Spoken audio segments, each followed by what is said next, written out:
Hello everyone, Lisa here. So today I'm going to go over how to downgrade Flatpaks. This is a very useful skill. I'm going to be doing this on my Steam Deck, but as far as I know, you should be able to do this on any distro that supports Flatpaks. So on my Steam Deck, I'm going to head over to desktop mode. I have this little script file I made, and it just shows the commands I use for Lutris and bottles, but I'll show you how to do this for any program whatsoever. So first off, you're going to want to remove whatever Flatpak's giving you grief. And this command right here, the sudo flatpak remove and then flathub and then the name of the flatpak, you got to figure out what your name of the flatpak is. I did this just by Googling, so you could probably do that as well. Now the second command I have, the remote info one, that will tell us all of the different versions available for that Flatpak. So if the most recent update is giving a grief, you want to go for the previous version. Or maybe it hasn't worked in quite a while. Maybe you're going to go back a bit further. It'll tell you what the dates of each commit are, so you can figure out which version you want to install.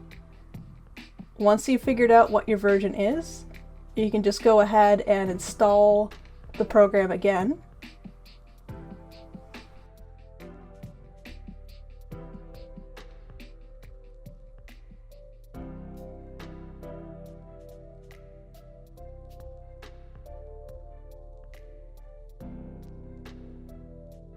And then now, what we're going to do is we're going to update. So where I have commit, that's going to be the number from the version that you want. So you want to maybe scroll up in the terminal and figure out which one it is that you want and just copy that little commit number or commit ID or whatever so that you can install it. And then once you do that, you'll be back to a previous version and you can test it out. So I have this for both Lutris and bottles, since I noticed both of those don't work very well on the Steam Deck with their current versions. And the commits I have on my script, they do work. I have tested them, at least on the Steam Deck. So if you wanted to just copy my homework, by all means, I'll have it linked in the description. And if you have any questions about downgrading Flatpaks, just let me know.